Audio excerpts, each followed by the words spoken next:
रेगिस्तान के बीच में खड़े पहाड़ जैसे structures, the great pyramids of Egypt, तकरीबन 4,500 साल से इंसान को हैरान कर रहे हैं कि आखिर ये बनाया किसने।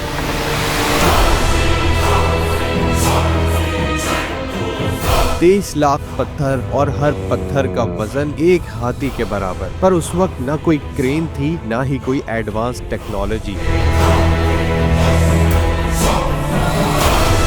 फिर क्या ये एलियंस की पावर थी या हजारों गुलामों का खून पसीना था, या कहानी कुछ और ही है। आइए जानते हैं मिस्र की इस रेत में दफन सबसे बड़े राज को, द ट्रुथ डायरीज में।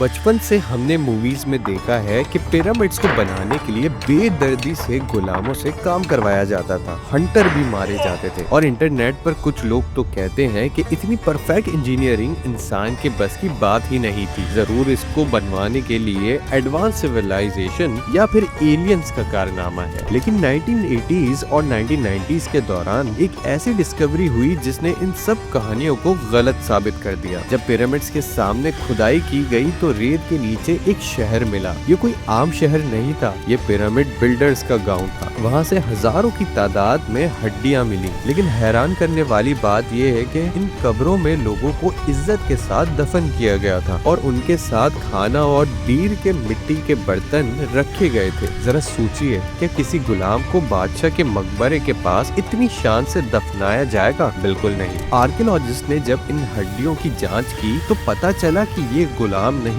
बल्कि स्किल्ड वर्कर्स और किसान थे। ये लोग पूरे मिस्र से आते थे। जब नील नदी में बाढ़ आती थी और खेती नहीं हो सकती थी तो ये लोग बादशाह के लिए काम करने आते थे। बदले में इन्हें टैक्स में छूट, रहने को घर और रोजाना बेहतरीन खाना मिला करता था। रिकॉर्ड्स बताते हैं कि वर्कर्स को रोजाना गोश्त और ब्रेड मिलती थी, यहाँ तक कि उनका इलाज भी किया जाता था। ये फोर्स लेबर नहीं था बल्कि एक नेशनल प्रोजेक्ट था जिसमें हिस्सा लेना फख्र की बात थी। लेकिन इतने भारी पत्थर उठाए कैसे? इसके पीछे एलियंस नहीं बल्कि फिजिक्स है। एक्सपर्ट्स मानते हैं कि वर्कर्स ने रैम्स और पानी के इस्तेमाल किया। रात को गीला करने से फ्रिक्शन कम हो जाती है जिससे भारी पत्थर आसानी से खींचा जा सकता है। हजारों मजदूर एक साथ मिलकर एक ही रफ्तार में इन भारी पत्थरों को ऊपर खींचते थे। तो सच ये है कि पिरामिड्स किसी एलियन की जादू की छड़ी से नहीं बने बल्कि ये नतीजा था इंसान की यूनिटी, मैथमेटिक्स और मेहनत का। वो मजदूर जो तकरीबन 4,500 साल पहले वहाँ पसीना बहा रहे थे, उन्होंने हमें सिखाया कि जब इंसान मिलकर कोई काम करे तो वो पहाड़ों को एक अजीम अजूबे में भी